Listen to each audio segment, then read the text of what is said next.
Welcome to our YouTube channel, Blockade Boys. We went to look at this job in the spring of 2020.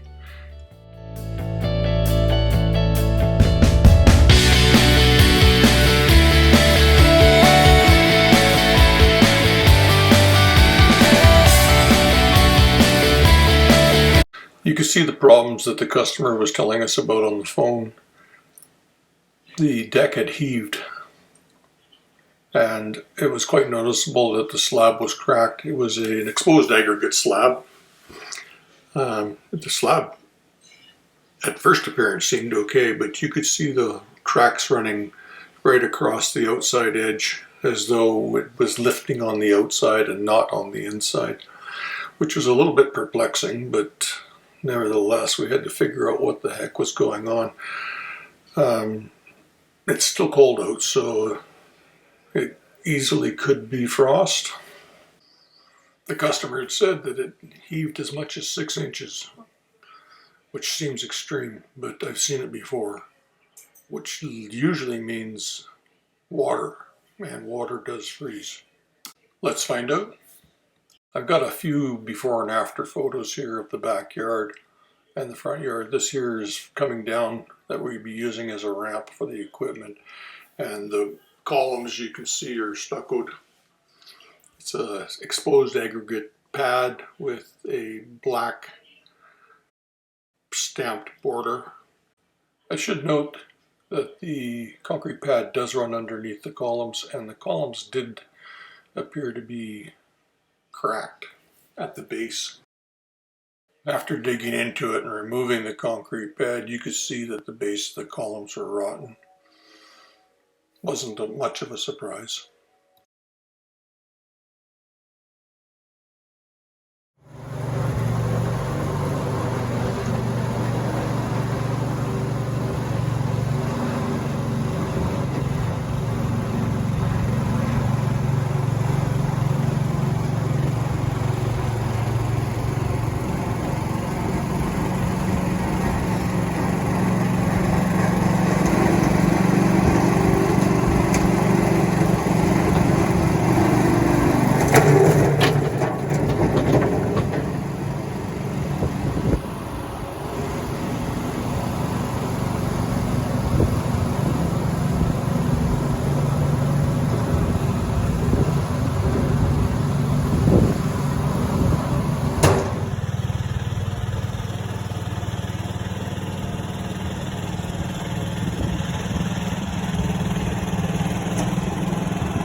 Here we are going down the ramp, and you can see the mini excavator with the breaker on it. The concrete's already been broken up, and we're just loading it and hauling it away. Columns are sitting on top of the piles. The concrete's been broken out from underneath them. There's rebar scattered around. It's a pretty thick concrete just underneath that fireplace hood. It was 8 or 10 inches thick. The rest of it was 4 to 5 inches. If you look closely in this photo, the pile is not isolated from the concrete pad. And we did find some rot in the beam above. It wasn't flashed properly. To determine the cause for the cracking on the pad, we excavated and found water at the 4-foot level. Wasn't surprising, and if that water was there over the winter, it definitely would freeze and cause the pad to lift. What you'll see in this photo is one of the piles for the deck at about the 24-inch level had broken.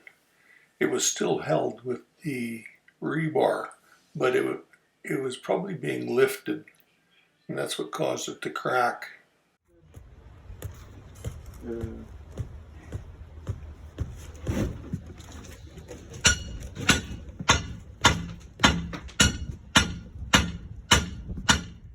What we ended up doing was excavating an additional 3 feet, breaking the pile up down to that level, and then casting and pouring new cap on the pile with 2 additional pieces of rebar. That put us well below the frost line for the repair. To deal with the water problem, we excavated trenches down to the level of the weeping tile, filled the trenches up with washed rock, backfilled them with clay cap, and then put a filter fabric over top of that. These trenches were interlocked with the weeping tile.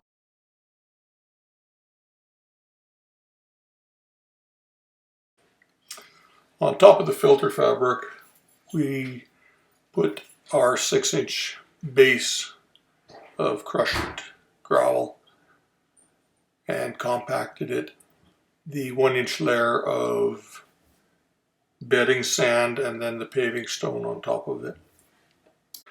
Now that the sub base has been repaired, we finished the paving stone off and then got on to installing new columns that will be covered in stone and leveling the deck, which was out of level by about 1.5 inches. And because we'd removed the soffit to do the repair on the columns and repair the rotten ends of the beam, it allowed us to replace with a non-vented soffit, and the customer wanted to put in new lighting, so that was made possible.